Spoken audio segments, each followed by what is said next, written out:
Good morning, everyone. Thank you.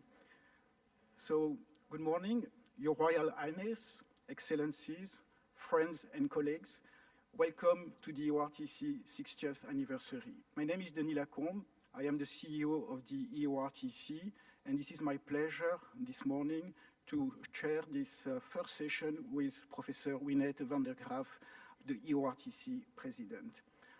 First of all, I would like to thank you all very much for being there, whether you are patient or caregiver, donor, investigator or researcher, colleague, a representative of an agency or an institution, an EORTC partner, or simply because you are interested in our mission and you want to know more about it. So again, your presence here is very important to us because it means a lot. It means that we are here for something, and it's very important, of course, for us also to continue our mission to fight against the disease. So today, we have an agenda which will hopefully be informative to all of you. Just to tell you a little bit what we have prepared for you. In the morning, we will look to the past. We will see how actually the past can inspire the future. And in the afternoon, we will, of course, look to the future and try to see where oncology is going and how EORTC can contribute to that. And I think at the end of the day, we will be able to have a nice picture of oncology in general, but also about EORTC, its mission, its future, and where we want to go. With this, I would like to wish you all a very excellent day, and I would like first to invite you to watch a short video about the EORTC. Thank you.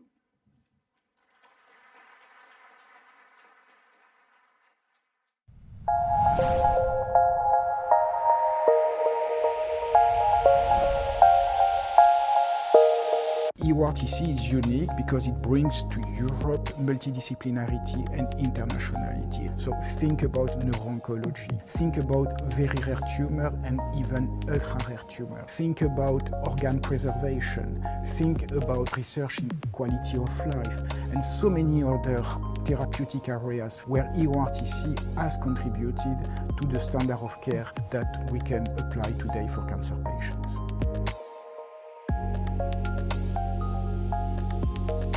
EORTC is so important as an organisation. It's all about research, it's all about the patient, it's all about improving and maintaining standard of care.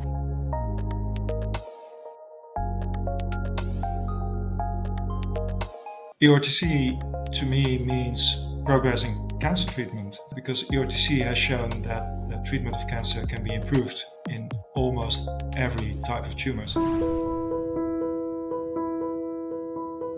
The strength of this organization, its network. So we bring together many multidisciplinary experts from many different countries. The network of the EORTC today is active in more than 45 countries, in more than 750 cancer institutes and hospitals. And in addition, we are in the process of exploring how to further expand in the Middle East and trying to do what we can bring to patients in this part of the world as well.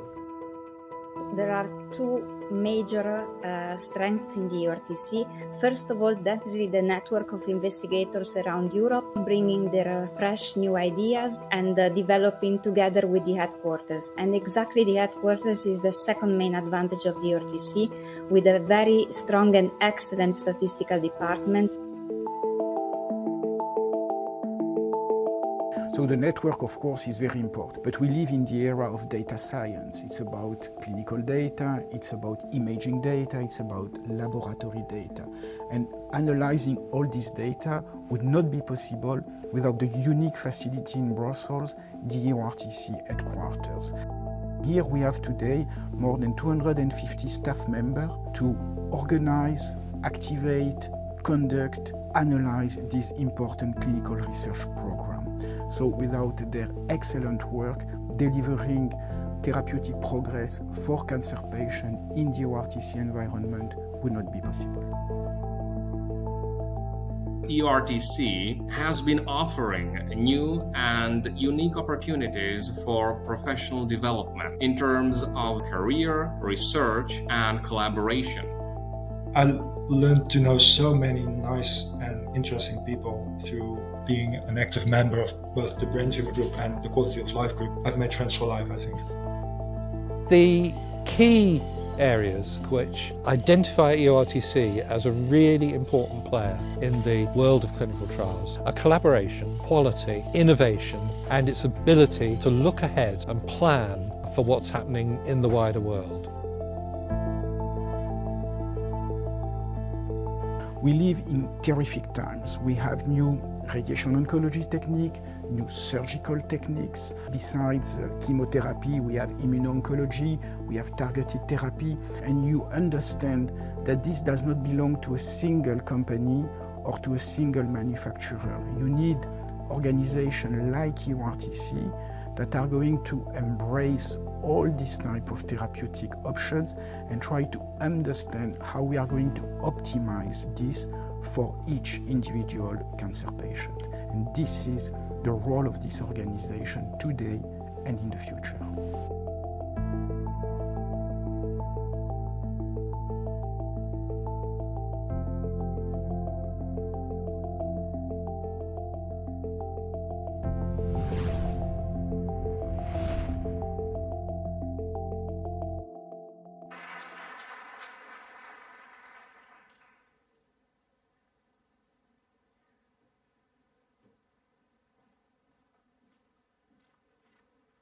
Good morning. Your Royal Highness, Your Excellencies, ladies and gentlemen, dear colleagues and friends, it is a very great honor for me to welcome you today to celebrate the 60th anniversary of the EORTC. Yesterday, the celebration started already when the famous Belgian Manneke Pis was dressed for the occasion in an EORTC outfit.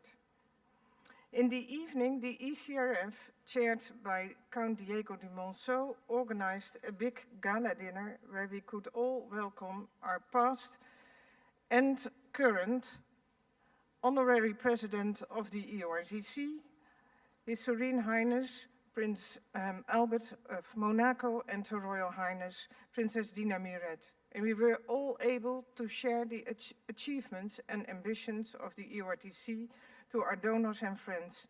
It was a wonderful event, and thanks everyone who made this such a big happening and such a successful event.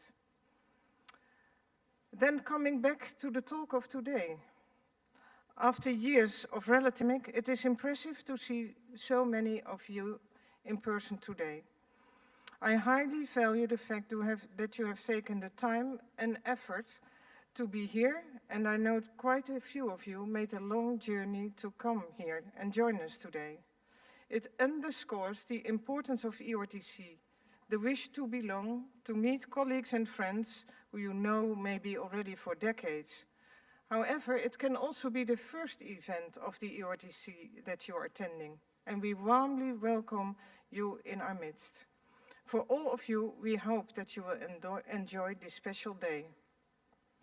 We feel particularly honored to have our honorary president, Her Royal Highness Princess Dina Miret, in our midst, and the ambassadors of Jordan, Monaco, and other countries. It can't be stressed enough how important your presence is here. I would also particularly like to welcome a fantastic group of speakers and panelists and the staff of the EORTC headquarters who are here in such big numbers and patience. My personal history in EORTC goes back to the first group meetings of the EORTC Soft Tissue and Bone Sarcoma Group, the STBSG, organized by Allan van Oostrom in Leuven and later by Ole Nielsen in Aarhus in the late 19th of the last year. Yes, like EORTC, I'm also getting older. And I was impressed by the male-dominated seniority and leadership of the first row, who were discussing trials of doxorubicin versus something else in metastatic soft tissue sarcoma, something, unfortunately, we still need to discuss at our group meetings. The people were very friendly, collegial, and terribly willing and motivated to set up studies for this rare indication because of the poor outcome of our patients. The group dinners were unforgettable, and the heart and soul of the group increasingly became a female scientist, Martien van Glabbeke, the EORTC headquarters statistician of our group at that time. I remember how I planned to fly to the EORTC STBSG meeting in Lyon in 2001, when suddenly life changed from one day to the other. As we are sitting here, we all know that working in oncology is one thing, but being confronted with this terrible disease in your close group of family and friends is something else. And that day in the autumn was such a day. Our middle daughter was diagnosed with a medulloblastoma and the journey started. A journey like every other patient and family needs to follow with an uncertain end and an eagerness to get all the information about disease and evidence of treatment, where of course the highest level of evidence is sought and is based on clinical trials. It can't be emphasized enough that we need evidence to do no harm to our patients and to do everything that we can for a better treatment and outcome of them, both in terms of survival and quality of life. Drug treatment, quality assurance of radiotherapy treatment plans and late effects, I all went through it with a broader perspective and more interested than ever before. The personal experience brought me back to the motivation I see in so many colleagues, hospital staffs, nurses, trial officers, people at headquarters and charities, donors. We all want to work to bring the outcome, survival and quality of life of patients at a higher level. I decided to stay on my job and to consider even more what has real impact on patients. The decision also brought me back to a group of people I had dearly missed, the colleagues and friends of the EORTC soft tissue and bone sarcoma group. 2001 was an important year in many aspects, as the first clinical trials with targeted agents in solid tumors started about that year, something Jaap Verwij will address in his presentation. For oncologists and everyone being involved in clinical trials, we know how we can enjoy these big breakthroughs. Being part of a successful trial or even leading it is the highest motivation one can think of. And to achieve this, we need everyone and a seeding environment. We need funding, hard work, clever minds, science, trust, sound criticism, respect and collaboration. And therefore we are sitting here today, to celebrate an organization where you can find all of those.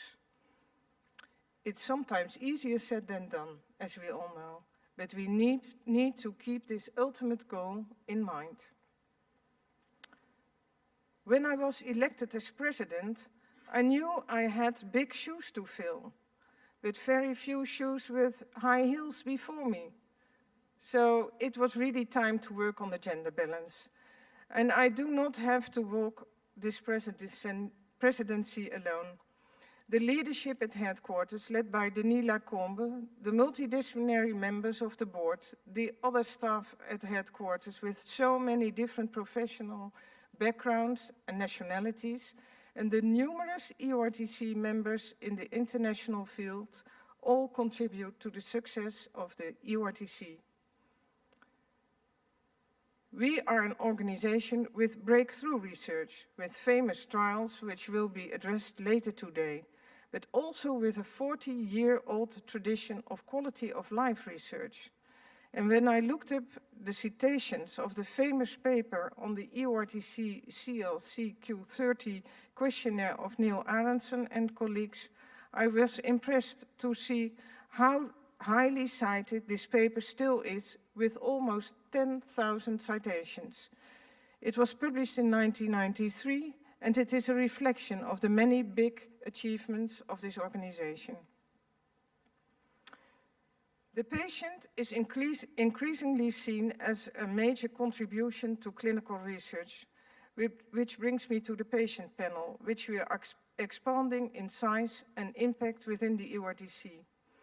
This co-creation between patients or their relatives with their lived experience and professionals will require a new way of thinking and working, but ultimately has the unique opportunity to design, run, and report studies in such a way that we meet the highest expectations for patients with an increased chance of being practice-changing.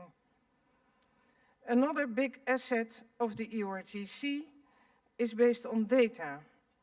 Data collection with so much dedication and high quality that it can be used for a second life in numerous and future research projects, in particular for younger colleagues and clinical fellows. With the new governance of the organization, the Scientific Chairs Council of the disease-oriented groups has been installed, and its first disease-overarching clinical prospective study is in development. And I can't stress enough how important this is for the EORTC and how we cherish leadership to accomplish this. And my gratitude goes to the leadership of this new council. The video of today highlights the strength of the people and the opportunities of this organization. If we all believe that our best achievements are reached together, we can embrace the opportunities the EORTC has to offer, knowing that we are all part of an important and international network, all meant to work tireless in the interest of our patients. And with this, I would like to end my talk, and I welcome the Honorary President of the ECRF, EORTC, Her Royal Highness Princess Dina Miret of Jordan, to the stage.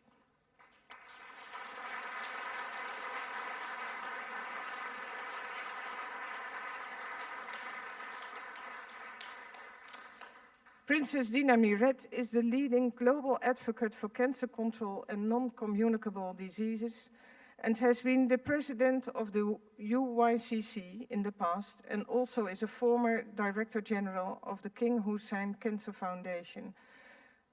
I had the pleasure to hear her talk yesterday, and I hope you will enjoy it as well. Thank you.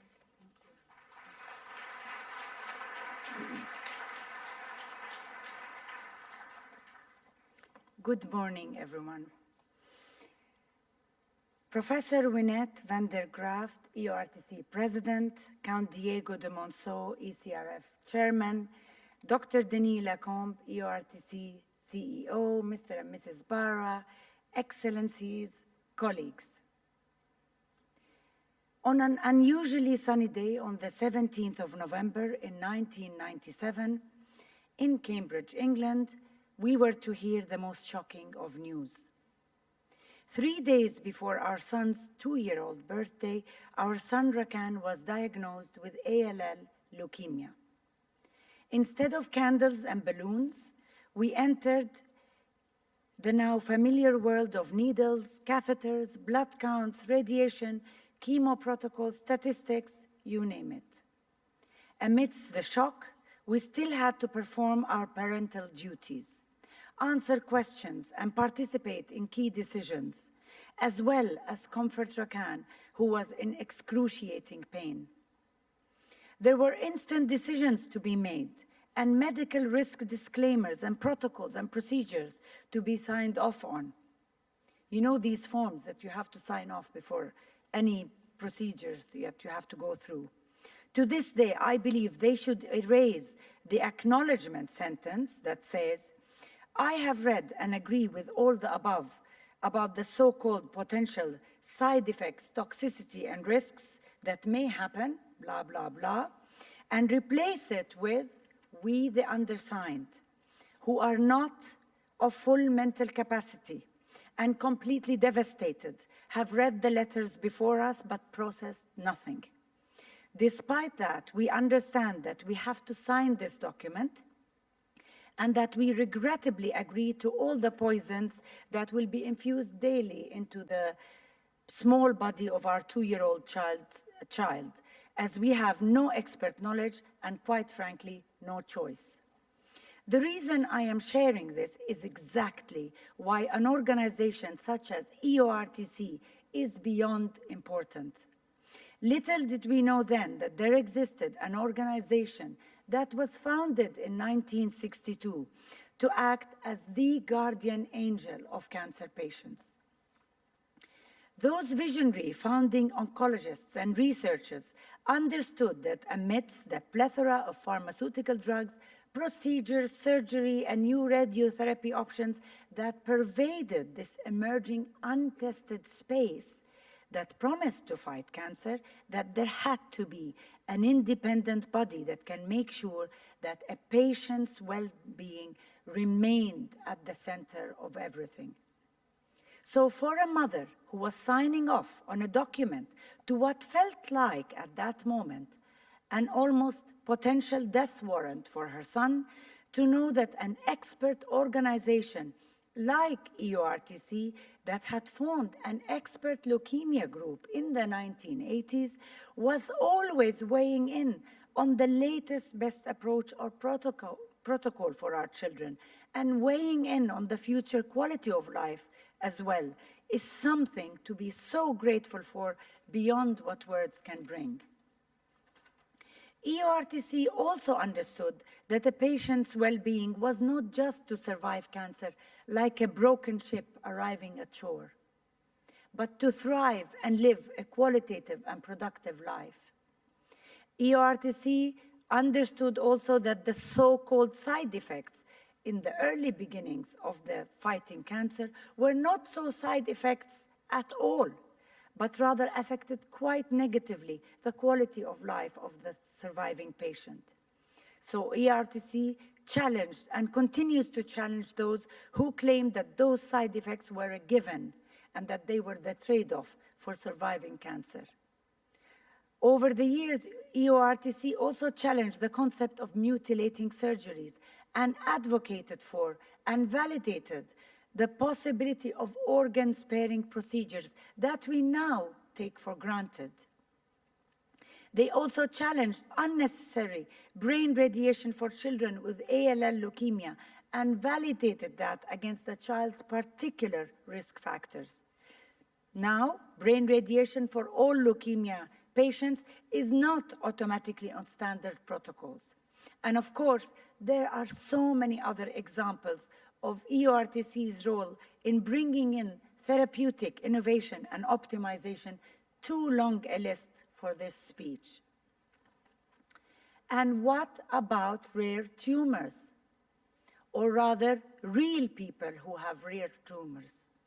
Often, clinical trials for rare cancers add an additional level of complexity due to the supposedly lower numbers of people affected.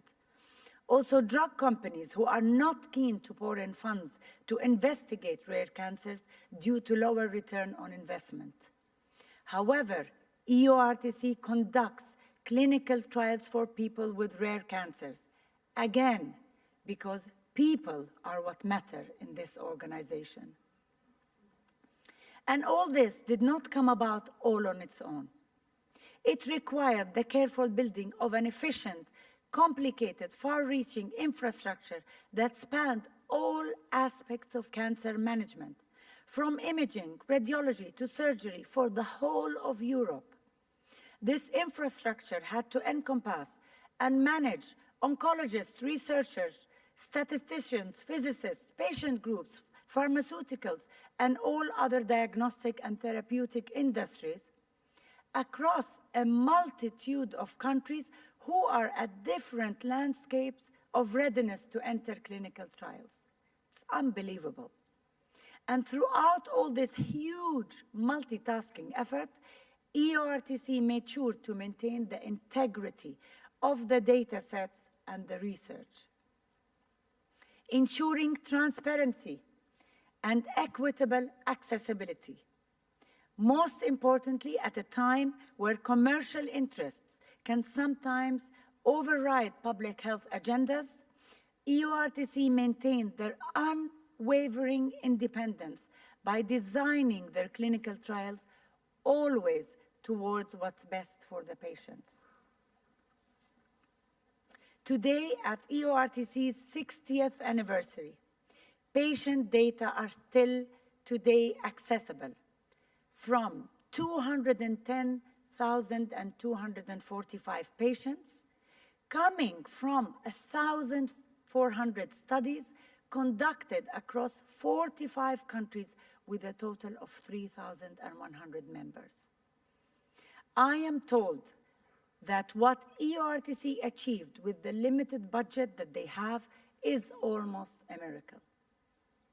And we need more miracles, not only for the 4.3 million new cancer cases in Europe, but also for the 19.3 million new cancer cases worldwide. And that is why I'm so pleased that EORTC has expanded its reach to low and middle income countries where patients have so far been excluded from the chance to be enrolled in clinical trials. EORTC have reached out to those countries who have the clinical trial infrastructure capabilities, such as our very own King Hussein Cancer Center in Jordan. In November, we will all be signing the first of its kind collaboration agreement with the King Hussein Cancer Center. I'm also very pleased that EORTC is expanding its training and education on their unique methodology for other low and middle income countries to help build up capacity for clinical trials and research. Clinical trial and research cannot only be a monopoly for rich countries. The visionaries who founded EORTC were delayed 20 years because of funding. Imagine what would have happened if they did start earlier. Where would we be? It always amazes me that in times of economic crisis, research budgets are the first to be cut.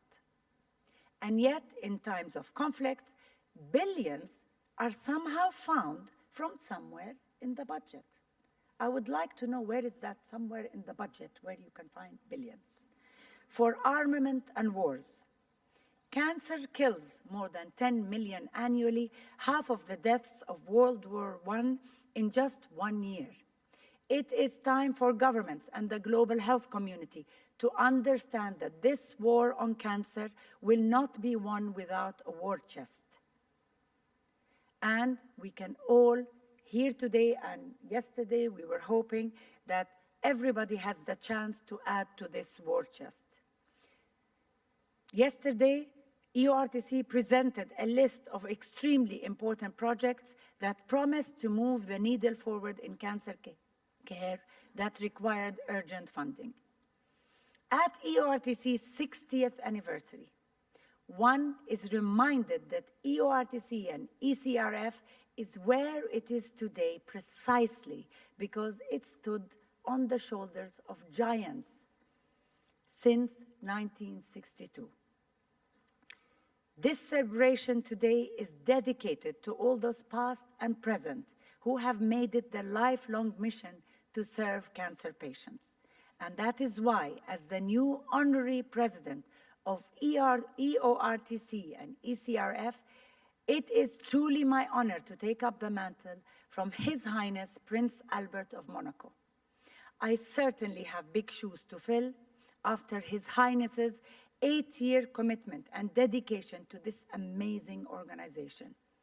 I will endeavor to put my utmost in continuing his legacy in moving forward this organization's great work.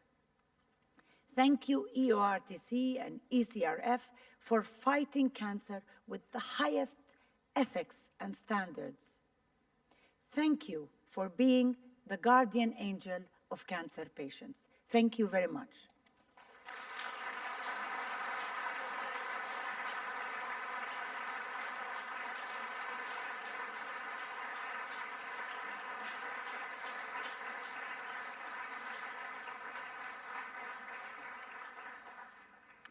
So now it's my pleasure to introduce the next speaker, who unfortunately could not be with us. I hope the technology will bring him in the room. Professor Jaap Verwee. I'm not sure I can introduce Jaap because he's a very well-known oncologist. He has been a friend and a very active supporter and investigator at the EORTC for many, many years. Probably he's one of the person who knows best the organization. He's been a board member, and his support to the organization over the years has been quite incredible. And this is with great pleasure that he's going to try, it's quite a challenge, to cover 60 years of EORTC in 20 minutes. Jaap, the floor is yours. I hope you can be with us. Thank you. Right. Royal Highness, Excellencies, Professor van der Graaf, Dr. Lacombe, ladies and gentlemen, dear colleagues. Thank you very much for the invitation to share a few memories from my journey through the EORTC over 3 decades, not over 6 decades, but over 3 decades. And I apologize for not being able to be with you today in person, but I was unfortunately infected with COVID in the last week, so it was too much of a threat to come to Brussels. I will focus my next presentation not so much on actual trials, but more on some aspects that I consider very important in the contributions of EORTC to cancer patient care. Now let's go back to the year 1962. What happened in that year? Well, there was a Cuban crisis. The first robots were actually introduced in industry in those days. And John Glenn orbited the Earth for the first time in history as a human being. Interestingly, that year, the first Telstar satellite was launched, which is a satellite that was meant for communications and for regular community service. And thanks to those satellites, I can still give my talk now in a virtual way. And we unfortunately also were confronted with a major issue, the thalidomide disaster. Now, on the slightly more pleasant side, in entertainment, Bob Dylan released his first record, Blowin' in the Wind. Interestingly, the company Decca denied a group called the Beatles a contract for recordings. And the Beatles subsequently had their first hit the same year at Parlophone. I was 9 years of age in 1962, and we first had our first television set at home, and I was watching the Beverly Hillbillies and the Flintstones on television. Sadly, Marilyn Monroe died that year, and interestingly, the very first formal running shoe was developed that year, and I won't mention the brand name for obvious reasons. But the most important event that I consider that has happened in 1962, obviously, was the fact that EORTC was founded by some visionaries. Now, I did not join EORTC in 1962. I was far too young, but I joined in the year 1982 when I attended my first soft tissue and bone sarcoma group meeting that was held in Milan. So this is where I came in. And what did I find? These were days when there was no video or phone conferencing. There were no digital tools, basically. So we met in very sober, sometimes cold meeting rooms, and we presented slides that were always in black and white and presented from a carousel because there were no drawing programs yet. We paid our meeting-related expenses out of our own pockets, and nobody ever complained because the cause was so important. What I found was a shared passion and a shared drive to improve the treatment outcomes of patients, an upbeat spirit, and an absolute collegiality and friendship that lasted through the decades. It all invited me and many others to become members of committees and boards, and we all served with great pleasure and dedication. There was an environment that invited basically to explore new avenues in clinical research, even though our resources were relatively modest. And there was an excitement to share new positive achievements, to celebrate those achievements, because it was so important for our patients. Now, the keywords that I would like to try to describe EORTC with are 4. For research, this is innovation and perseverance. For the operation side and the governance, it's flexibility and adaptation. And I'll explain a little bit of that in the later slides. Now, my personal journey in EORTC started in 1982 and lasted until 2012 when I had to bail out because of being called for board duty in the hospital. I put up the old logo here because I love the logo, and it also is for me an indication that what I am telling you is basically history now. There is a new logo, we're looking forward, but the old logo still is very dear to me. I became a member in 1982, and I've had the pleasure to serve actually 3 groups. Professor van der Graaf already mentioned the soft tissue and bone sarcoma group that I also joined and served in for 30 years. I also was a member of the EORTC Head and Neck Cancer Cooperative Group, and I had the pleasure to be a member of the Early Clinical Trials Group that later changed into the Early Clinical Studies Group and New Drug Development Group that I will mention just in a few slides later. I was a board member in 2 of those groups. I served the soft tissue and bone sarcoma group for 22 years as a board member, and I never regretted a single day. I was a member of the EORTC Executive Board, and I served in many committees that were always a pleasure and an excitement to serve on. Actually, the EORTC may be the only organization where you have to pay a little bit of money to become a member of a board. EORTC is billed as an association, and in an association, the association board has to raise the annual fees for the association members, and this is what the board members were doing on behalf of all of those others. So actually, I remember Françoise Meunier going around the room with a collection bag to collect our association yearly contribution, which usually was less than the equivalent of €1. So don't worry, the payments were not high. Now let me go to my career in early drug development within EORTC. That started in 1987 when I joined the Early Clinical Trials Group. That was an English-speaking group. There actually was also a French-speaking Early Clinical Studies group in the EORTC that had the same targets, that did the same things. And we found a lot of compassion and collegiality there and openness. And in the end, we were able to merge those 2 groups into one. So from the year 1992 on, the EORTC only had one Early Clinical Trials group, which was called by then the Early Clinical Studies Group, a nice putting together of the words ECTG and ECSG. That group was later named the New Drug Development Group and was dissolved in the year 2003 when early drug development was no longer considered to be a prime target for an academic group like the EORTC. Those initiatives in early clinical trials were supported in preclinical arena by a pharmacological activity and molecular mechanism group, and supported from the data center in Brussels, and later from the EORTC New Drug Development Office in Amsterdam, also supported by the New Drugs Advisory Committee.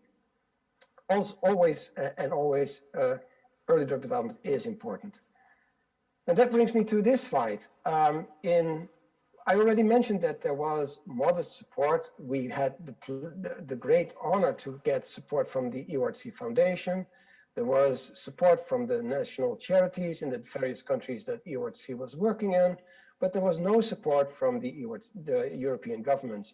In those days, there was more interest in the governments to still subsidize tobacco industry than to support cancer research. Fortunately, that has completely changed in the current days and age. Yet, there was a government that was interested in supporting the EORTC, which turned out to be the United States government. In 1973, the National Cancer Institute from the United States was decided to support the in vitro screening system in Europe with money, and that went through the EORTC. And they also established an NCI liaison office in Brussels at EORTC headquarters. Actually, Dr. Subrot in those days published, and you can see that on the left over here, that the great impact in vitro screening and in vivo screening for new agents actually came from Western Europe and not from the United States. I always jokingly call this the last remnant of Marshall help, this US support for a European group. As I said, the NCI liaison office was established at the EORTC data center in those days. People may not remember that anymore. And the first support there was for screening. Yet in 1985, the support was also became available for clinical monitoring programs to further improve data quality. And actually, thanks to the support and to Dr. Yoder's help, we were able at ECSG in 1995 to file a drug master file for EORTC at the FDA, which meant that from that moment on, data from EORTC clinical trials were accepted by the Food and Drug Administration in the United States for drug approvals in their country. In the same year, there was an initiative for cost sharing of clinical trials, and all EORTC investigators got access to the so-called PDQ, an early research program for information on clinical trials worldwide. Now let me shift gears a little bit and go to rare cancers and share what I can share with, what I did share with Professor van der Graaf for some decades as well, my membership of the soft tissue and bone sarcoma group, which was actually created in the years 1976, 1978 with a merger between two groups and focused on the rare cancer group of sarcomas. From the very beginning on, this group had strict membership policies that were based on quality criteria. You could not become a member before there was an initial site visit that was performed by other group members and that had to be positive in order to join the group. Year by year by year, the recruitment of institutions and departments was actively followed, and if recruitment was not sufficient anymore, group membership was actively ended. There was a very much focus on data quality from the very early beginning on, as far as we could do that. And there was a central review pathology system that I will dwell on in a second. I will also give you a little bit of information on a systemic therapy checklist that we developed, the external review of responses on how we did that. From the early conception of this group, the boards recognized the importance of central pathology reviews, certainly for a disease or a disease group as rare as soft tissue sarcomas and bone sarcomas. And how important this was came from the first findings after approximately a decade from this pathology group, that approximately 15% of patients had the wrong diagnosis. And if you have the wrong diagnosis, you get the wrong treatment, which obviously should not happen. This was related to inexperience of local pathologists in local sites that only relatively infrequently saw the patients with sarcomas. One reason to really insist that sarcomas are treated in expert centers, which is now the case. The collection of those materials also helped the EORTC to redefine soft tissue sarcoma subgroups, a new life for data, as Professor van der Graaf called it a few minutes ago. And thanks to this, the EORTC had a database that can help to put modern things into a historical perspective. And here's one example. We ran a study that Dr. van der Graaf already mentioned in the year 2000 on imatinib in gastrointestinal stromal tumors, a very rare subtype of a rare disease, and found out that imatinib was an active agent, and the two doses were equally active, basically. Because we had a database of doxorubicin patients that are patients with GIST, that were treated with doxorubicin, the existing standard before imatinib, we could do what formally is not allowed, but we added a survival curve for the patients in previous trials into the slide that is green on this slide. And you can see that without any doubt, imatinib changed the life for GIST patients tremendously and changed their survival time tremendously. A real breakthrough, even though I hate the word breakthrough. Now, that trial with imatinib is a nice example of something else that EORTC groups have always championed, which is focusing and stimulating intergroup relationships cross countries and cross continents. This study was run by the EORTC jointly with the Australasian gastrointestinal tumor group and the Italian sarcoma group, and we intensely collaborated with the Southwest Oncology Group over there in the United States. Our intention was to design one trial, but that turned out to be impossible because of ethical constraints at the two sites on the Atlantic Oceans being different. So we designed two almost identical science trials. The only difference in the trials was in the endpoint. The American-Canadian study was dealing with overall survival as an endpoint, and we elected with EORTC and AGITG and the ISG to have progression-free survival as an endpoint. Importantly, from the beginning on, those trials were intentionally also designed to enable a meta-analysis on actual data once the trials had matured. And that meta-analysis actually took place and has contributed considerably in identifying prognostic factors for GIST patients that lead their current treatment in the day-to-day care. Another example of cross-group collaborations is in data quality. In a group that is dealing with anthracyclines, like the EORTC soft tissue and bone sarcoma group did, realizes that almost all patients have hair loss because of those agents. Interestingly, we found out that this was not the case in some of our trials. And then we found out that this was simply a fact that the hair loss was no longer recorded by the doctors and nurses involved because they found it so obvious that patients lost their hair that this was no longer recorded in the records. And FDA and later EMA clearly told us, if you do not record it in the record, it doesn't exist.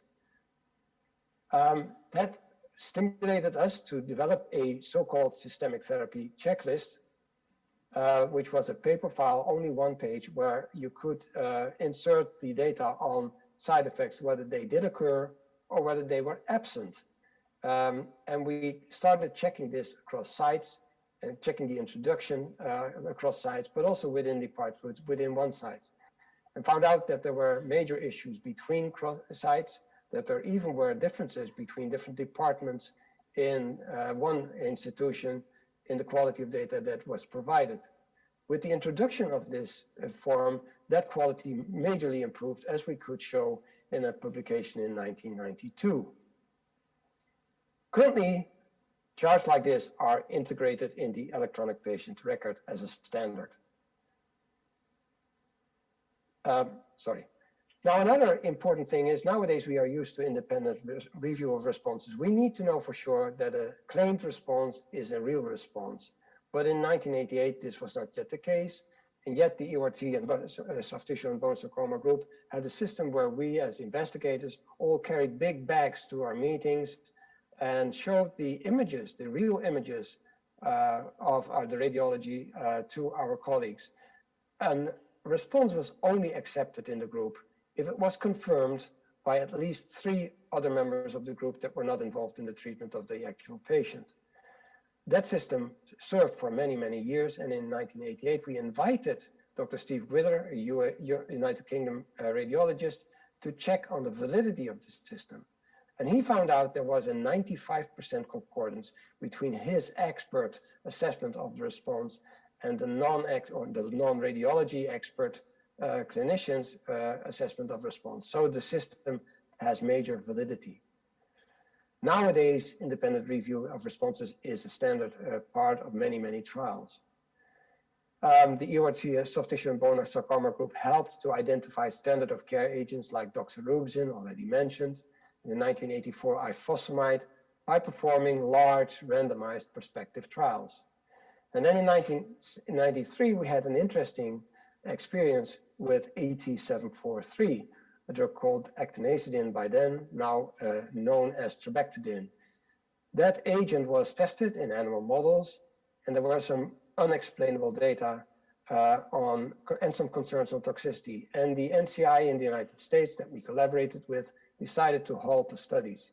Yet in Europe, in the EORTC, we decided to move on cautiously, and in the end were able to identify that while the drug was toxic, we could make it manageable, and it was certainly an active contribution to the treatment of patients of soft tissue and bone sarcomas, particularly soft tissue sarcomas.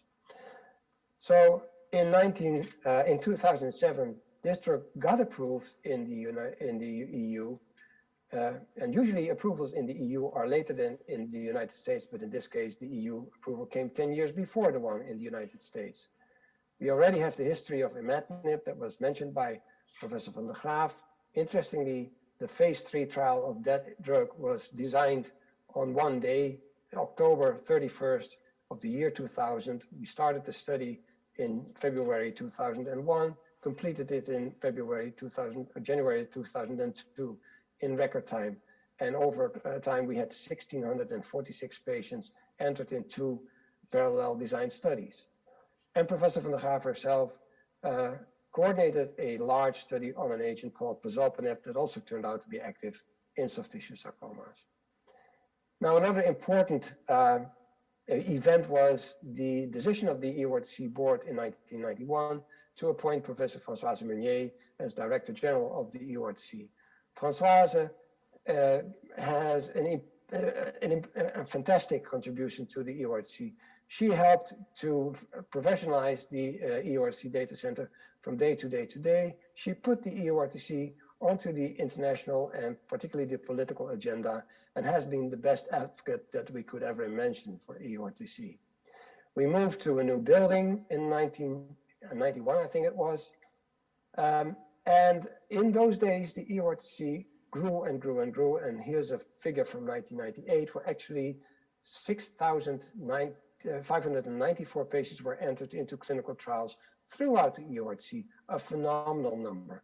And just to compare with, in the same year, the collaborative groups of the NCI entered 2,000 patients in their respective trials, despite the fact that they had a 7-fold budget that the EORTC had. It shows how efficient we could do the studies and how efficient we were in running them. Now, a few final words on other improvements that we have made to patient care, but not necessarily through drugs. Here's RESIST, the response evaluation criteria in solid tumors. That's where the abbreviation stands for. If you search the internet, you can find numerous graphics of RESIST everywhere. We had a data warehouse at the EORTC built up jointly with some other sites and started a collaboration with the National Cancer Institute in Canada and the National Cancer Institute in the USA to assess the data warehouse, trying to simplify the response criteria that were then used, which were those of the WHO, slightly more complex than the current RESIST criteria. And we were able to build new criteria that were published in a paper that was led by Dr. Patrick Terras. I'm sorry that it's a little bit blurred here, on these new guidelines. This is likely the most frequently cited paper of the EORTC in history, with close to 40,000 citations now. Interestingly, the acronym RESIST is not the resist from resistance, it's different. And I didn't know that, but you can also find a nature medicine, a natural medicine on the web that is called RESIST. And there's even a company that calls itself RESIST, which shows how important this acronym has become. EORTC has always also been a front runner in quality of life assessments. Already mentioned also by Professor van der Graaf, the development of the QOQC 30 form, which enabled longitudinal assessment of patients' quality of life. This form has become a standard throughout the decades in many, many trials and has been translated in many languages and is now also available as a simple app on wearable devices. So that makes the way of working with it much easier.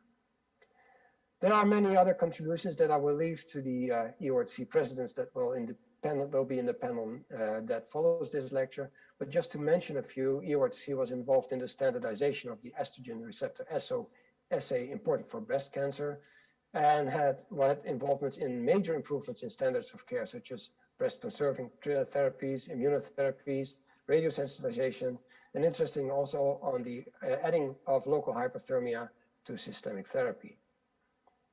So in summary, what did I find in EORTC? A lot of collegiality, a lot of friendship, perseverance, and innovation. I feel really privileged with having been involved in the EORTC, and even though there were curvy and slippery roads, we managed to control the gears and the steering wheel and get to the end of the road and have major contributions in the cancer care for our patients. The flexibility and the adaptation of the operations and governance is also worth mentioning again.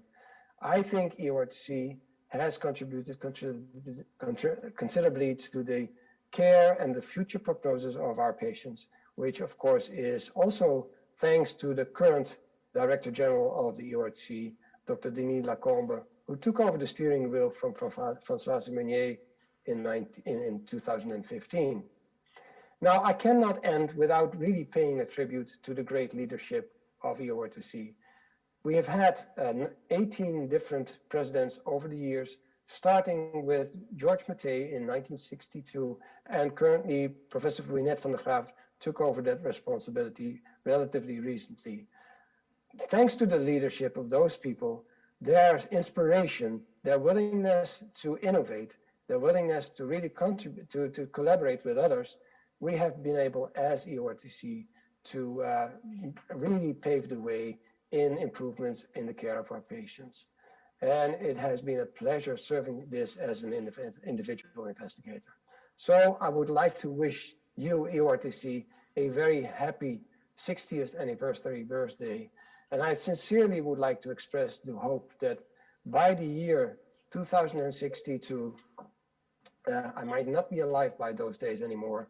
You will still exist, but at those days we'll be able to say mission accomplished, since no patients are dying from cancer anymore. Thank you very much.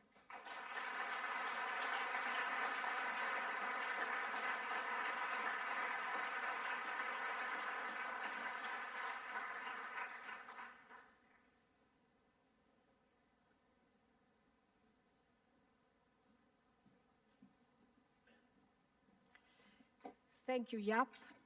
Good morning. It's my great pleasure to welcome you to this Past President Forum, and also it's my pleasure to chair it with Vinette, the present president of EORTC. Let me introduce myself. I'm a medical oncologist, and I always used to say that EORTC is the house where I found the European research for cancer. I'm dedicated to head and neck cancer, so here in this house, I found experts, multidisciplinary experts, to go ahead with research. Without further ado, I would like to introduce the past president. I would start with Jean-Claude Oriot. You will see he was president from 1997 to year 2000. We will hear from him what he achieved. Thank you, Jean-Claude. Please take place.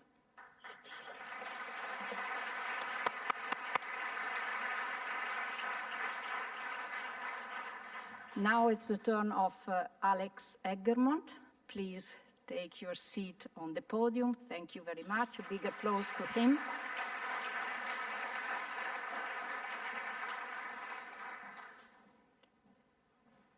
The next president, Martine Picard, please take your seat. Thank you very much for joining us.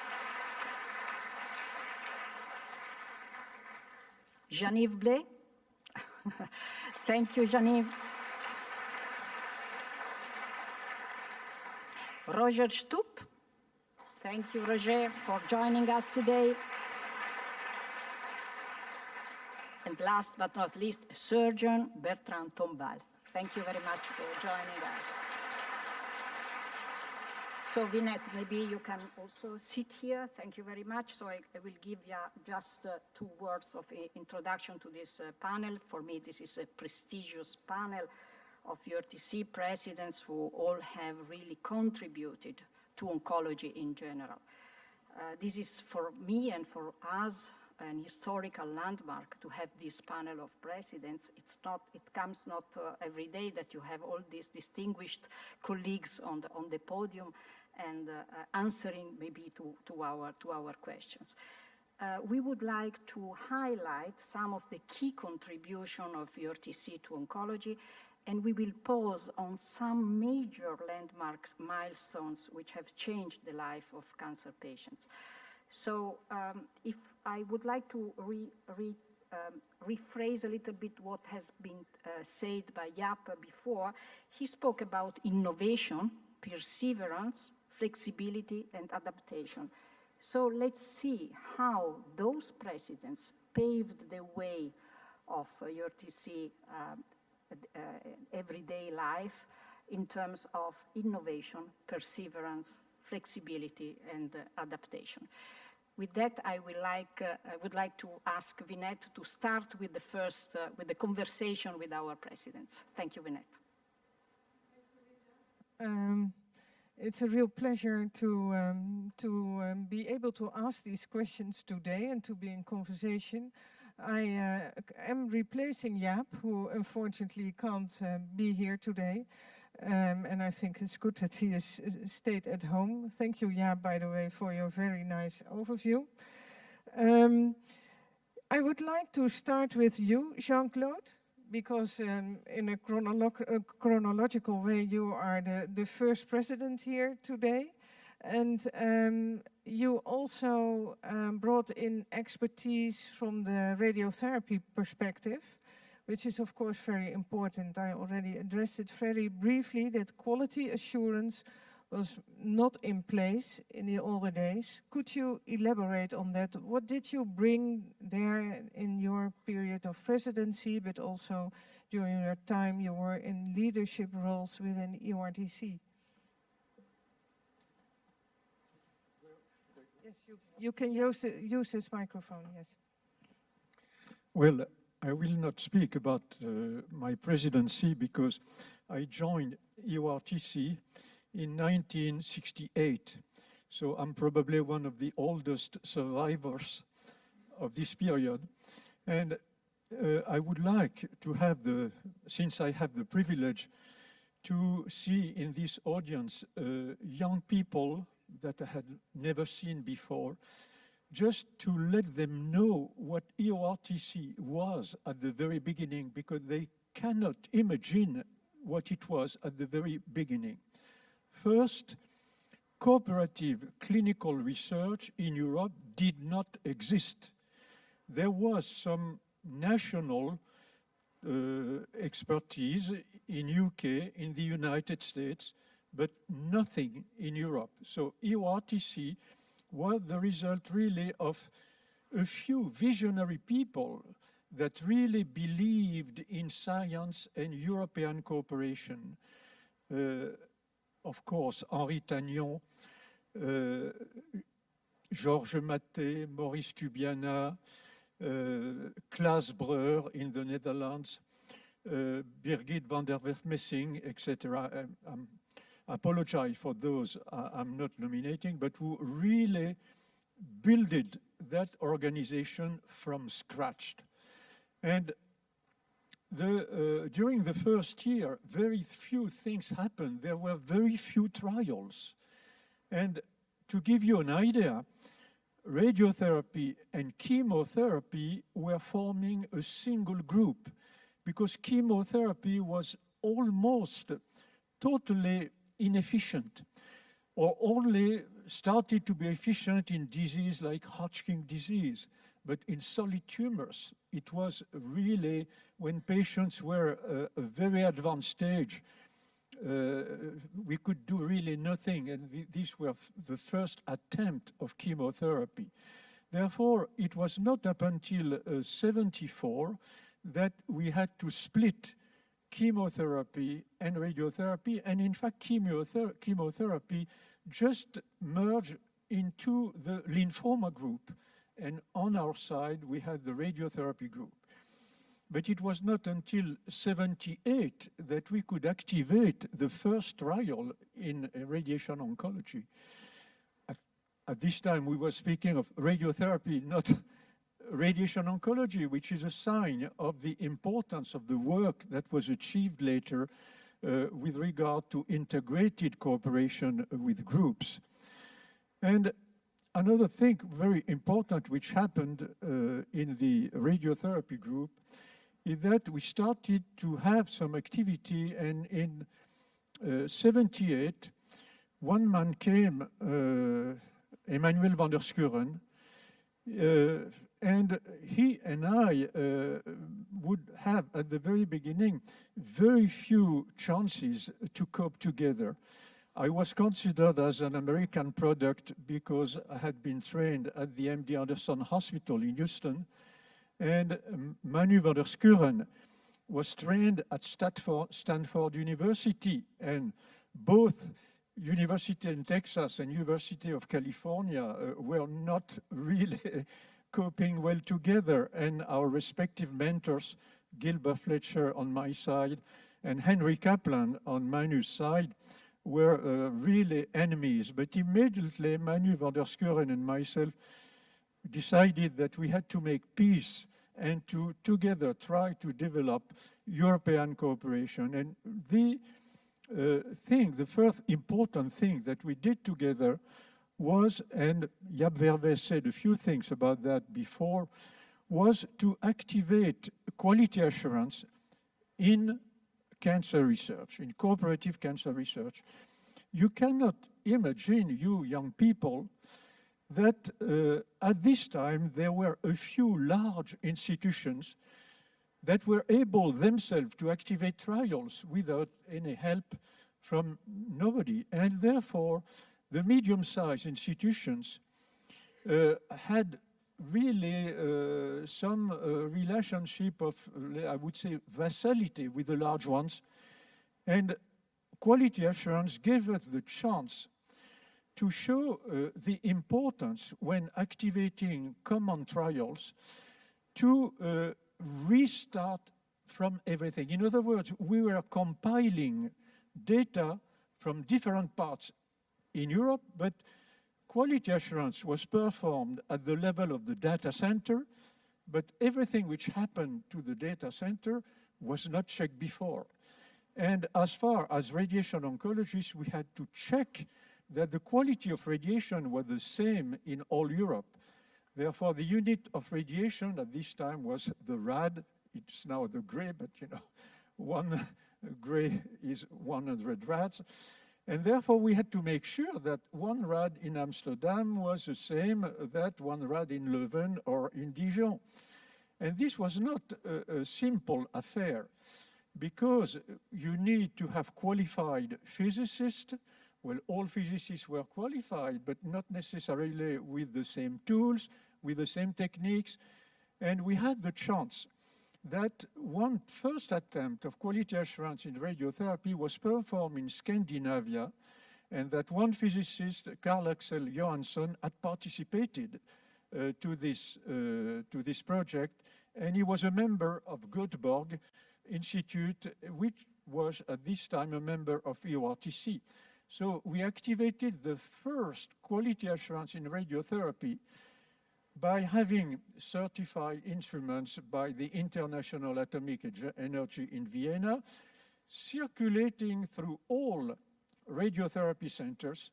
And this was not easy, because Carl Axel Johansson had to move these heavy instruments in his camping car and to move from one center to another center in order to make measurement of all radiation therapy units.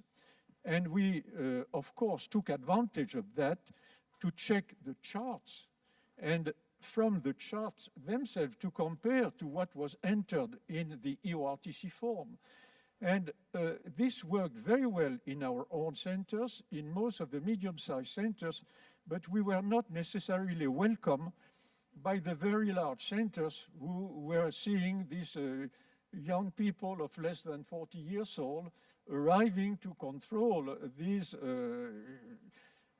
best European centers. But finally, science and friendship won, because we found deviations, what we call deviations, sometimes standard minor, but sometimes significant deviations of all parameters in all contributing institutions. And from there on, we could give credibility to the data, the radiotherapy data. And from there on, it was also expanding beyond the patient entered in radiotherapy trials, because in these institutions, patients were better treated after the visit they had. And if we were comparing the quality of treatment, let's say, at the beginning of a trial and at the end of a trial several years later, the patients treated at the end of the trial had less complications, and of course, the credibility of what we were doing was really improved. I will finish just by mentioning two things, that, and this is more with regard to my own presidency, that I appreciated so much to work with the Brussels team, first Françoise Meunier and all what she did relentlessly to make that this huge organization could be working, and to the statistical department of the data center, without which nothing would have been possible.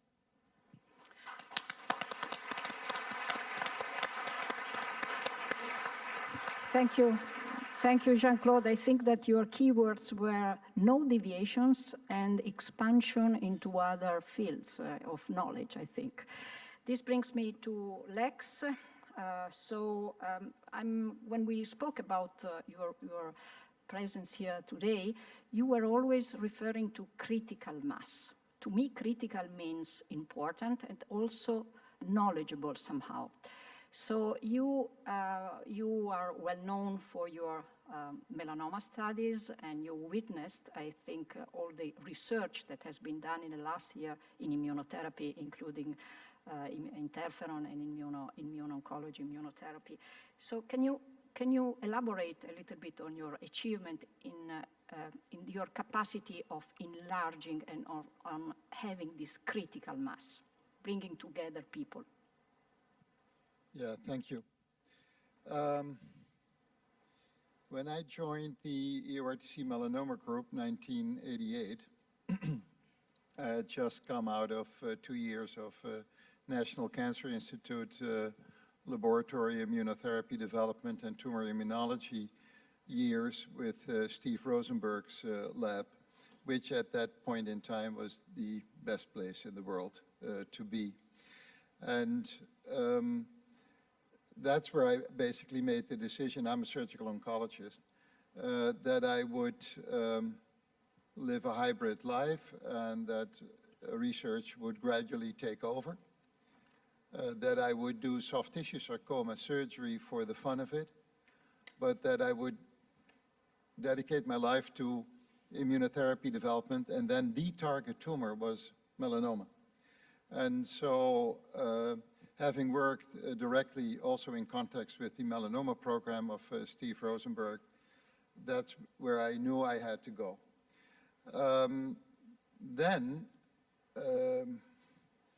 Well, a number of problems. Immunotherapy ideas were basically ridiculed. The immune system was basically ignored, whereas everybody basically understood that without the immune system, nobody would be alive. So that there would be an important relationship with cancer was very obvious, but since we didn't understand at all the immune system, it was easier to discuss other things than the immune system.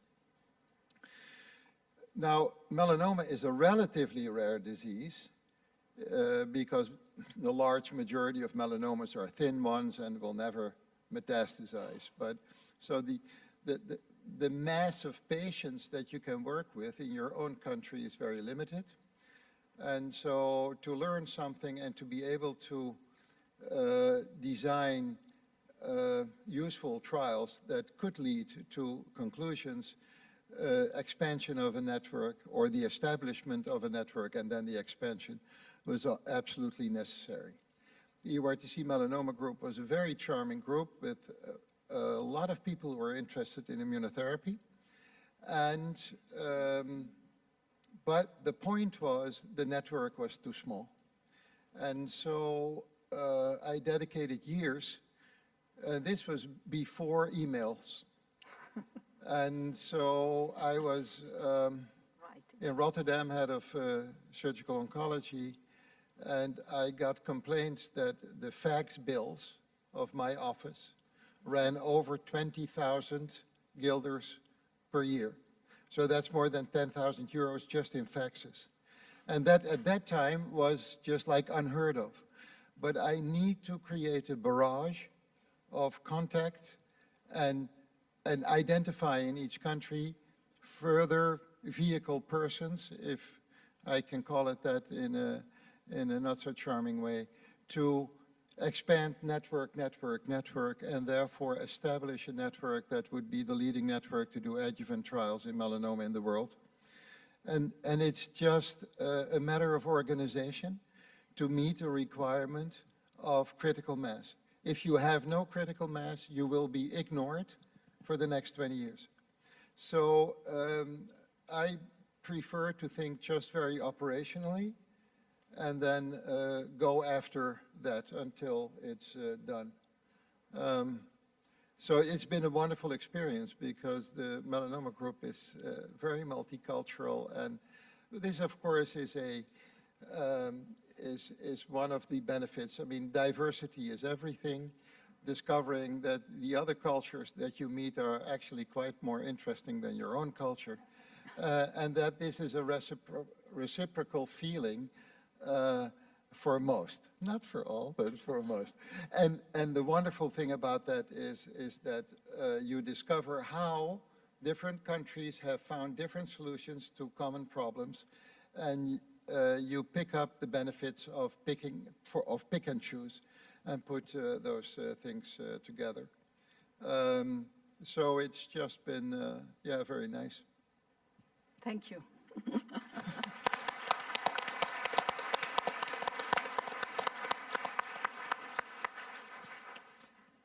Thank you, Lex. It was really, I would say, a talk really belonging to your history. And you made big achievements for the melanoma field, as we all know. And then I would like to move on to my only female president of the past, Martine Picard. Martine, you are a representative of conducting big studies in big indications, important indications for breast cancer patients, not only in Europe, but throughout the world. I would like to ask you how you managed to also include in a study like the MIND Act, the translational researchers in the European field active and involved, and what was all necessary to ultimately bring this study to such a, well, I would say, big endpoint. Thank you very much. So the story of the MIND Act trial, I think, is just a fascinating story, which started in 2002 and ended in 2021. So this is really illustrating the perseverance Javier was alluding to. In the EORTC breast group, in these years, 2002, 2003, we were very frustrated because we had the feeling that we were over-treating many women with early breast cancer. Of course, there had been a lot of progress through multidisciplinary treatment of these women, but we clearly felt that we were over-treating women, in particular with chemotherapy.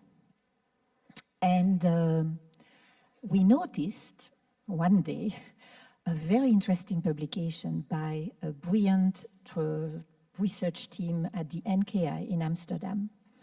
So Laura van het Veer and René Bernards had discovered a gene signature that was something you measure in the tumor and can really make a separation between women who will have their breast cancer never coming back and women where the breast cancer will have a big risk of spreading to distant organs. And in that case, we cannot cure the disease even today.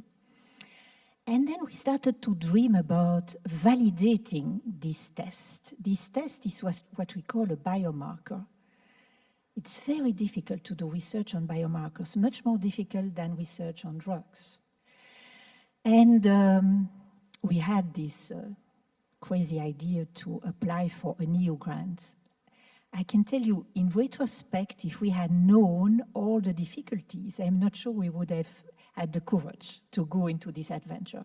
So we applied for an EU grant to validate this new biomarker and be able perhaps to spare many women the burden of chemotherapy. And we got this EU grant. That was like a miracle. It was a grant of 7 million euro. But then we had to show that we were serious and we had to build a plan to validate the biomarker. So we first verified, confirmed what our Dutch colleagues had shown in hospitals outside of the Netherlands who had biobanks and could then go back and retrieve the tumors Then we could do the test and we could verify, is it true that this test is associated with a very good prediction of the risk of developing metastasis? And it was the case. Back to the EORTC breast group. Then we had the difficult task to now design a trial that would convince the governments that this test is really good and that they have to pay for this test. And I remember a meeting in Amsterdam where we were completely stuck. We had no idea how we would design this trial. And then the light came from the statistician of the EORTC breast group at the time, Jan Bogaerts. And Jan had a fantastic idea. He was able to develop for us a very solid statistical plan for the trial. Because in Europe, we didn't want to throw away all the previous biomarkers that we use in the clinic. So we can have an idea about the aggressiveness of a breast cancer if we look at the tumor size, the number of nodes, the tumor grade. So we wanted to take all that into account and then show that the signature was giving extra information. And this is how the MINDAC trial was designed, a very large trial, 6,600 patients recruited across Europe.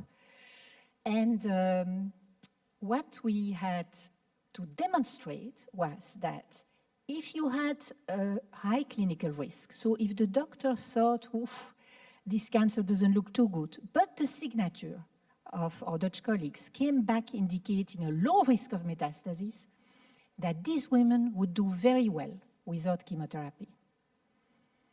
And it took, of course, only 3 years to conduct the trial because EORTC then was joined by other groups under the big umbrella. Then we had to wait because you need to wait, unfortunately, to see whether or not relapses will occur. And the first results were really, really very good. Exactly what we were hoping for, published in the New England. But we knew that we had to wait a little longer because breast cancer is not the disease where you can say after 5 years, that's it. It can come back later. And so with additional follow-up, we found that the signature was very robust for women over 50 years, but was still not doing a perfect job for the young women, meaning that we will now have to build another trial for young women because not all young women need chemotherapy. So this was just a fantastic adventure. And in fact, what was really great for me was this constant interaction with all the disciplines. The surgeons were the most enthusiastic about MINDACT. Believe it or not, they don't like chemotherapy. And they helped a lot because, think about this, we had 7 million euro, but the trial costed 45 million. And so we had to find all these extra 38 millions. And what happened is that in all the countries where there were EORTC investigators, people did everything they could to find money. They knocked at the door of several foundations, and we succeeded in raising the 45 million altogether. So working with surgeons, working with other oncologists, with nurses, and also with statisticians and translational researchers, people working in the lab, was just a unique experience. And this is what I think is, for me, what is such an added value for young oncologists. If you go in the EORTC, what you will learn is to respect colleagues from other disciplines. You will understand better what they do, what are the challenges they face, and that's how you will be able to build the most exciting multidisciplinary cancer trials. Thank you. Thank you very much.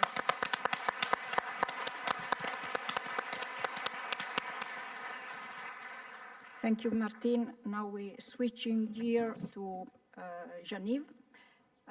Clearly here the question would be on rare cancers, from frequent cancers to rare cancers. We know that we have heard that EORTC has a big interest in rare cancers. You are a sarcoma expert, but you also did something else during your presidency to move and promote interest in research on rare cancers. Can you elaborate on that? Thank you. Yes, thank you very much. Yes, indeed, I started as a translational and clinical researcher and observing that these rare cancers were well understood in terms of molecular alteration driving the tumor, but not that well on terms of how do you treat them well. And EORTC was the perfect place to improve on this question. And when I joined the EORTC STBSG, actually I was very much attracted by the rigor and the determination of constructing the project. Rigor because we needed to have a proper and accurate diagnosis, which is a major problem in general in rare cancers, as we all know. We also wanted to have clinical trials which would need to gather people from all Europe. And this capacity to conduct clinical trials in a rare entity already mentioned by Lex, this is a question of manpower, of numbers. We need this collaboration. And I think the rigor and the determination and the inspiration of the EORTC on how to build this was very instrumental. And I think that the model of rare cancer is, of course, very much evolving. We are right now at the time of precision medicine. It's important to remind ourselves that precision medicine started, of course, with hormonal treatment for breast cancer, but also with the identification of oncogenes which could be actionable, with the example of GIST already quoted by Jaap. And probably it's also important to remember that then one of the first, I think maybe the first basket study, true basket study, was a CREATE study, which was actually activated during our different presidencies, took a lot of time, but demonstrated something which was very important. It's possible to do clinical research on rare entities, including molecular entities, when we work together. We can have very accurate answer on it works, it doesn't work, and we should work more. And addressing questions on disease which are affecting less than 1 person per 10 million per year, which is exactly the definition of ultra-rare disease, was something which could be accomplished only within the EORTC network. And I think the EORTC played a key role in the demonstration that this would be feasible, and at the present time where we are fragmenting the nosological classification with a sub-classification of driver molecular alteration, this requires even more so this type of collaboration. There is another aspect of EORTC which I think is extremely important. This goes far beyond the question of research, I guess. With this accuracy, this rigor in the making of the diagnosis and how to best treat the patient, the implication of working in rare disease group in EORTC also led, I think, to a better work on how we treat the patient in routine. From the examples, of course, of colleagues from the Scandinavian sarcoma group, but also from the UK, I think EORTC was extremely instrumental in educating a generation of researchers which in their own country organize also networks of reference centers which are currently changing the landscape. And actually at the present time, this led to the making of the European Reference Network on Rare Cancers, which is work in progress, which is probably going to be developed with Beating Cancer Plan and Mission Cancer, but which is probably a true output of what we did together within the EORTC. And I think EORTC should be congratulated for that. And in particular, doing the circle, coming back to the question of EORTC from the ERN, actually it's quite interesting to see that the first and only clinical study, which was a descriptive molecular clinical study conducted with the ERN, was an EORTC SPECTA subgroup study called ARCAGEN, which accrued 1,000 patients with rare cancers in record time. This shows the power of our organization. And I think we are going to speak of the future this afternoon, but this is very much the future. And of course, the future is in part rare cancers, not only rare cancers, but it's certainly EORTC. Thank you, Jean-Yves.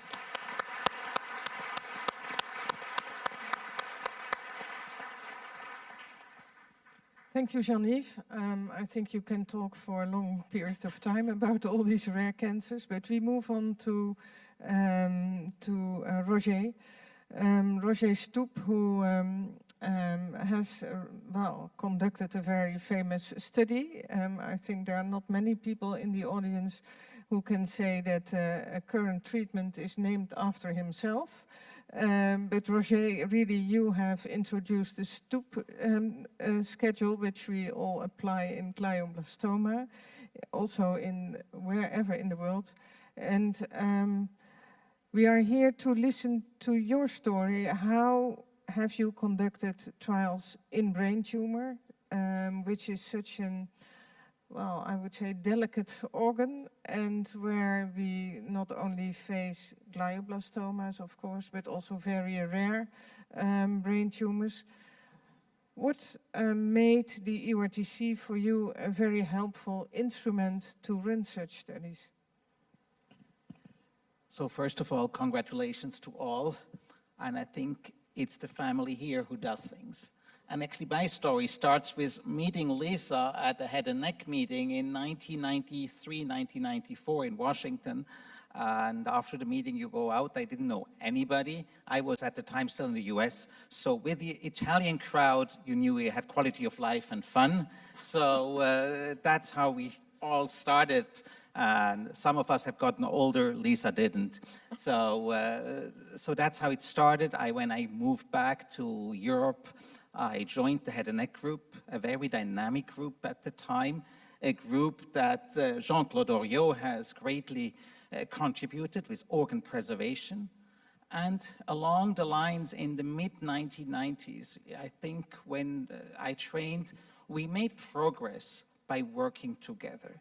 And rather than being in silos, and we have to be careful that we right now not disappear again in silos, it was actually combined modality treatment. It was not anymore in the basement on the left side is the radiation oncologist, on the right side another bunker, the med-oncs, but working together in solid tumors, in many solid tumors. That's by bringing modalities together, that's how we made a progress. Now, back in little Switzerland, you know, it's a question of scale. So you can't, in rare tumors, and even in larger tumors, achieve anything yourself. So I reached out to the EORTC, I joined the head and neck group. At some point, you want to make a career, you're already in head and neck, the only way up was the brain, so I ended up in the brain. Actually, the disease, I really had no formal training. So just to give an idea, brain cancer, I was in a major cancer institute, but there was, I thought 3 glioblastoma in all my training. And that's probably what usually happened to a medical oncologist until the early 2000s, that you would not see those patients. There was no real group, etc. But the EORTC had a brain tumor group. The first meeting I joined was very dark. It was a dark room, very few people, and there was not that much ongoing. But there was a drug somewhere on the shelf, which was actually academically developed, temozolomide. This drug was developed by our colleagues in the UK from academic labs.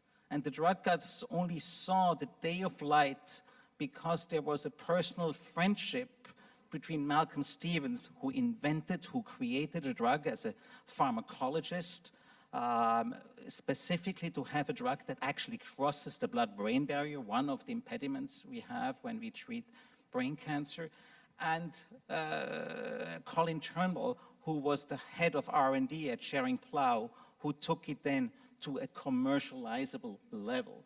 And if it wouldn't have been on that relationship, again, from former academic times and friendship, the way we find in the EORTC, it would not have happened. Because by all commercial parameters, this should not have happened. The drug had a low response rate. It was not a sexy disease to move forward. The mechanism of action was not necessarily the most innovative thing we could think of. And I was lucky enough to have access to the drug. And then I did what my training in the US and Jean-Claude kind of taught me, combine modalities. And in a small place like Lausanne, with a friend in radiation oncology, were always my friends, even though I always complain about them and vice versa. But we stimulated each other. We put the two modalities together. And I approached the EORTC to do a phase 2 trial. And then comes EORTC. Forget about we are not doing uncontrolled trials. Way more, 30 years before the Americans realized that you need controlled trials. And Martin van Glabeke, who was mentioned already, said you need a randomized phase 2.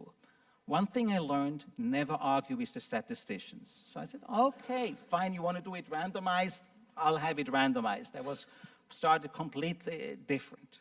And we designed a randomized phase 2 study. In the meantime, we have recruited to our local phase 2 study, which gave enough safety data.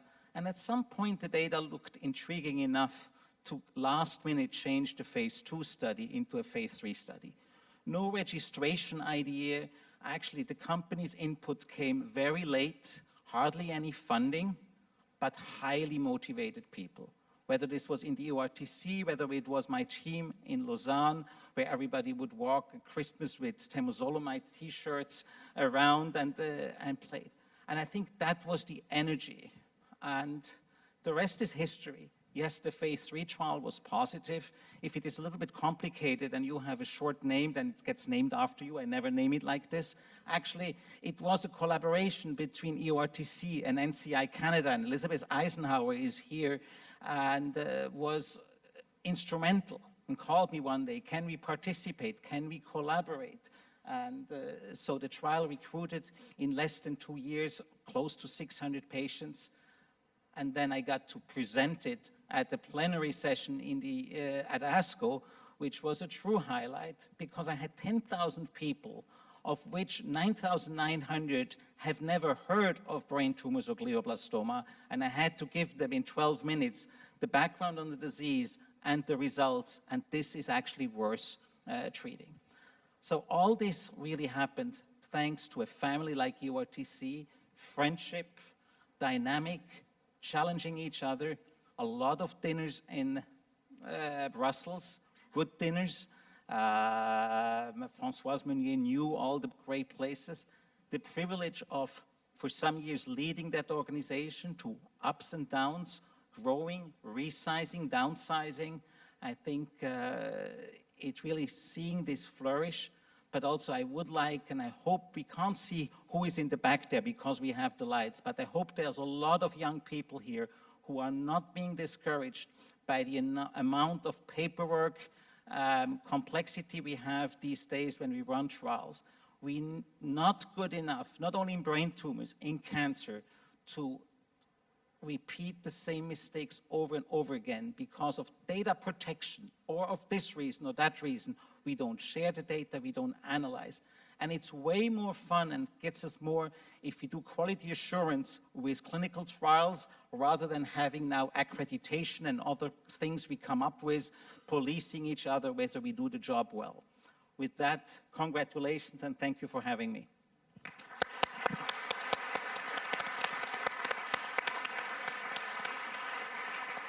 Thank you, Roger. I remember during your presidency, I was sitting in the board and you said, here we need wow ideas. And I think that all the people that preceded you and Bertrand will also elaborate on wow ideas.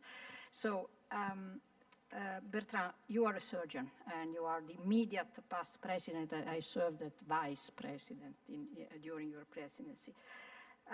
So you're representing here another discipline as a marker of multidisciplinarity. So being a surgeon, as president in the EORTC, you are specifically interested in urology, and you are specifically interested in trials that de-escalate, I would say, toxicity or sequelae of the treatment, basically surgical treatments, but also de-escalation in general to prevent toxicity and to try to improve quality of life. So you have the patient at the center in your type of approach to oncology. Can you please tell us about this, your interest in that? Yes. So I think being a surgeon or being a radiation oncologist, we don't necessarily treat the same patient. I mean, my medical oncology colleague will see patients usually with very advanced disease where clearly they're living through a threatening situation, their life is under stake, so the goal is really to increase the efficacy of the treatment, to increase overall survival. For 95% of the patients I treat, this is different.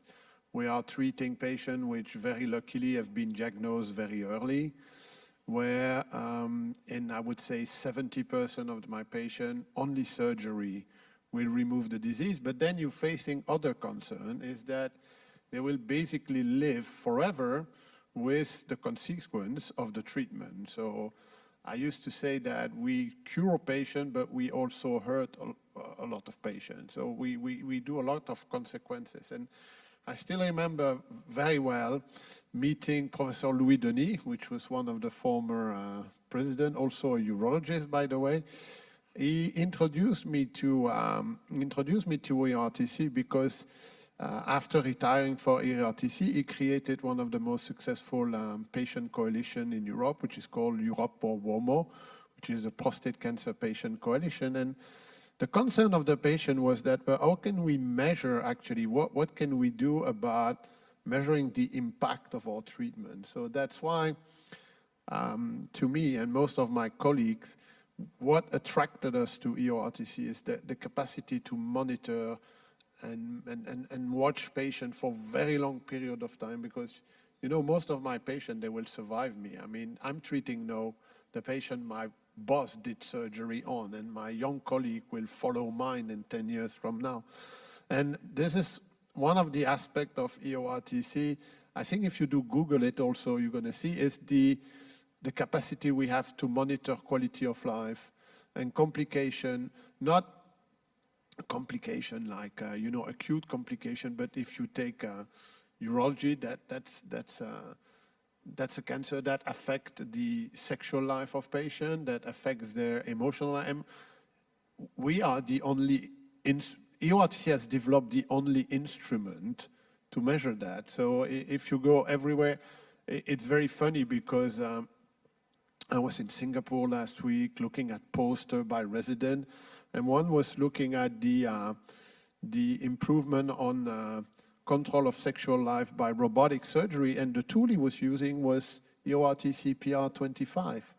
So that organization is unique in the meaning that it has developed new strategy, it has developed, it's been leading the development of new drug, but also has always seen treatment as a package. It's not only about delivering treatment, but it's about carefully monitoring the consequence of having that treatment.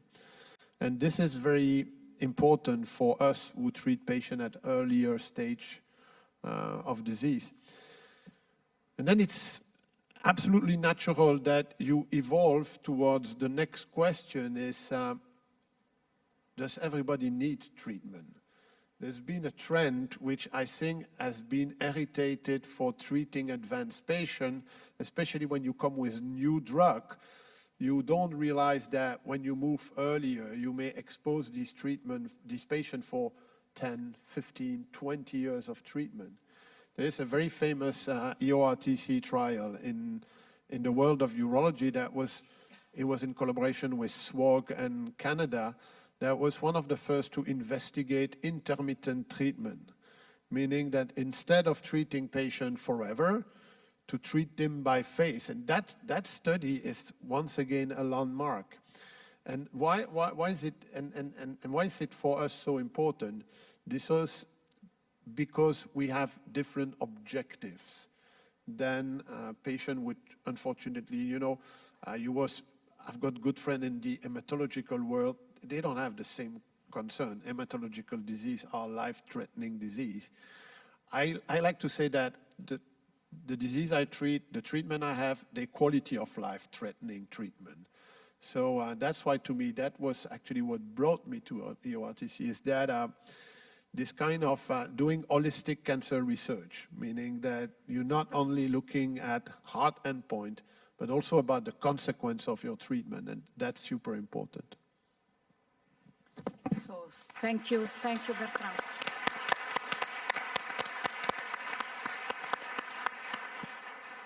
So Princess Miret told us that EORTC is sitting on giant shoulders, I think. Vinette, would you please... Yes, I think we are almost there for the lunch break. But before that, I would like to ask you, if you were to rule the world, what would you do for EORTC?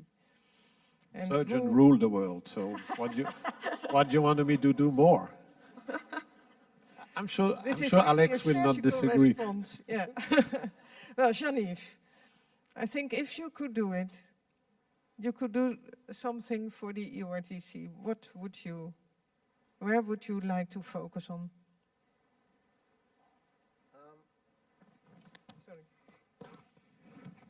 Probably trying to work politically to have a sustained funding to do risky research for the long term. I think that's probably, and particularly if we are going to work on prevention questions for the long term, we will need some support which is a bit unusual. So I would try to interest our funders to our activity more than what they do. And I don't think it's a good thing to rule the world, by the way. Yeah. And it could be at a governmental level. Martine? I think I would ask a very rich person to support a retreat of young, brilliant oncologists.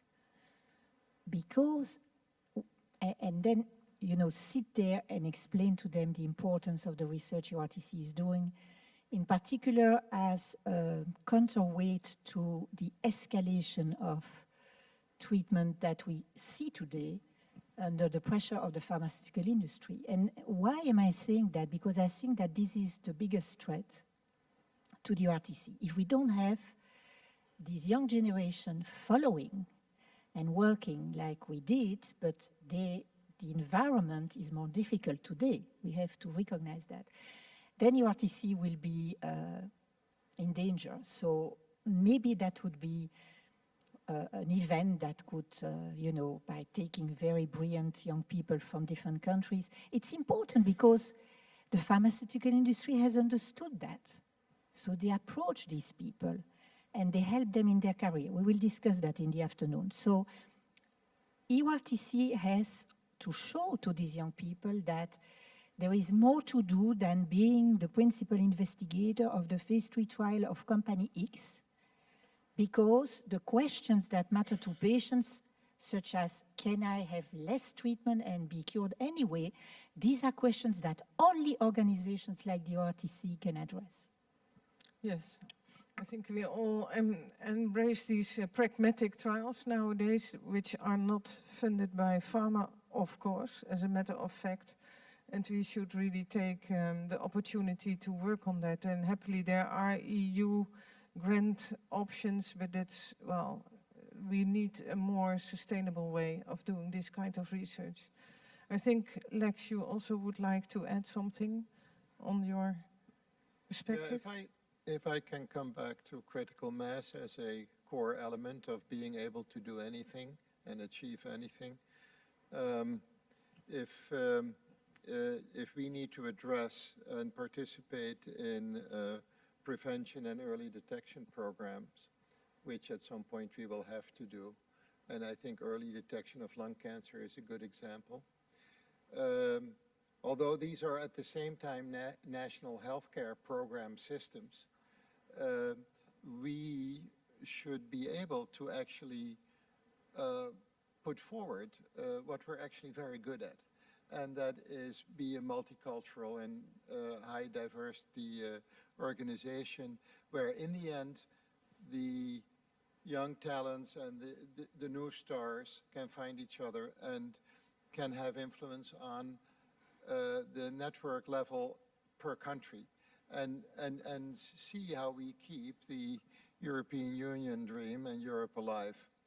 And there is a big tension on the system is that the young people in medicine are overburdened by administrative functions.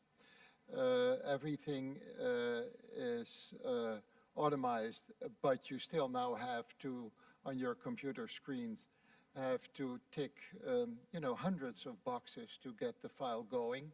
and keep the information flow going, which means that part of the charm is seeping away out of the system, not looking at your patient, but having to look at the screen while you're talking to the patient is actually a relatively unhealthy but standard of care model nowadays, which means that on top of that, being confronted with a lack of critical mass of doctors and nursing staff, we will be facing crises that will be so demanding that it will be very difficult to find time to join EORTC group meetings.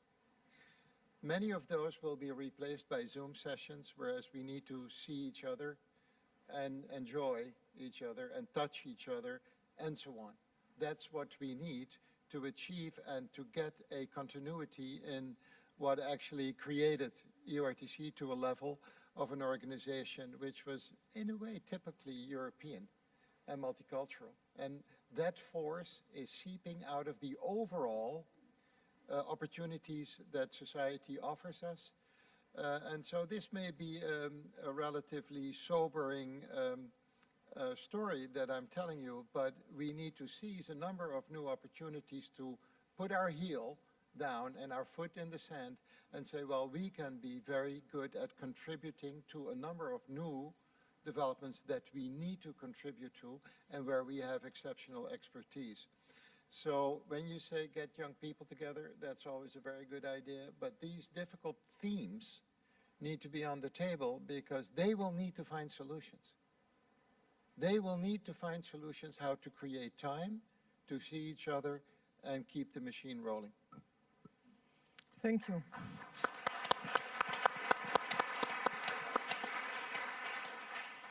I would like also to stress the importance of education, of the educational aspects within EORTC.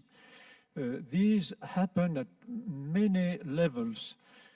Of course, there are some scientific training courses organized by EORTC, let's say for statisticians, for example. They are, of course, the residencies at EORTC, and I know, several people who trained for 6 months, 1 year, or even more at the data center, and who later on, that helped them very much to develop in their own center, in their own activities, the incentive to research. And there is also another aspect, which is just participation of our young people into trials, because they meet together. They, with twice a year, the meeting groups, they exchange. Sometimes people realize that in another center, one technique is better managed or developed, and they just spend a couple of weeks of even more in that center just as a free exchange, and this improves the global quality. So there is the organized level and the level, I would say, just of the outcome of the friendship between the members of EORTC. And that's something which is enormously important, I think, for the health of the organization. Thank you.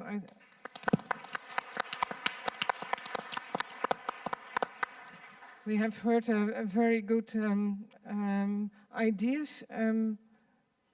My colleagues on the right side, yes, Roger? You just gave us unique power that we can really change things. So let's assume we have that. Yes, I think change regulations, force people into collaboration, get the hospitals run again by directors rather than CEOs looking only at numbers. When we talk numbers, can we get,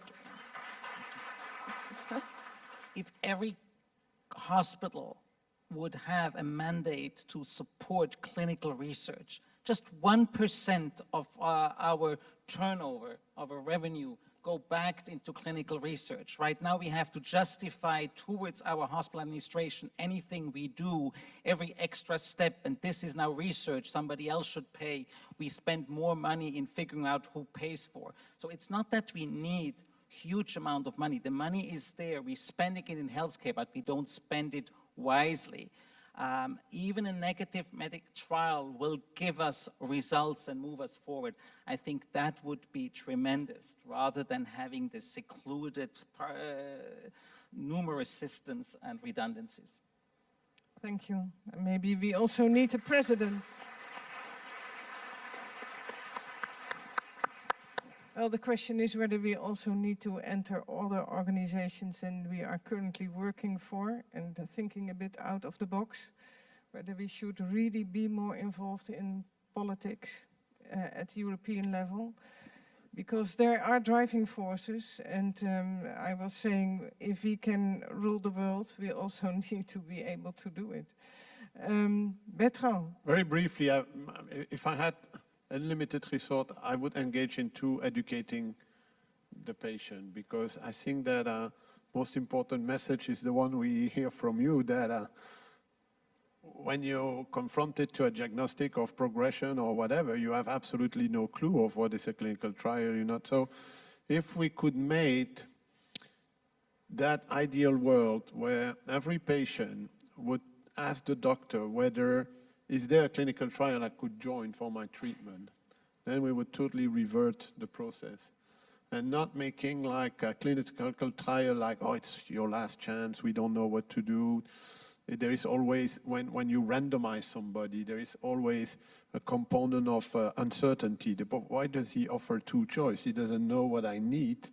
So if we could educate public, because many of them at this point in time are not patient yet, the fact and the importance of clinical trial, that would be already setting some standards and putting doctor in a situation where they're not offering the clinical trial anymore, but the patient is asking for the clinical trial. And I think that speaking with patient organization, I think we need to get them engaged much more to help us promoting clinical trial amongst their peer, meaning non-doctor people.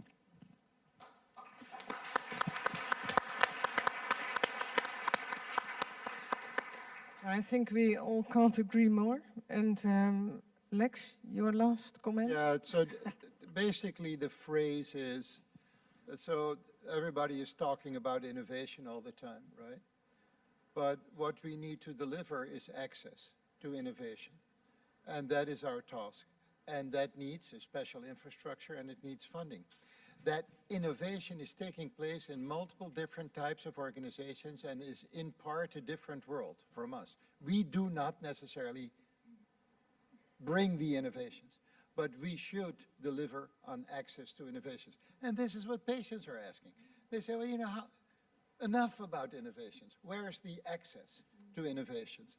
And that needs to be safeguarded, and we have a special role to play.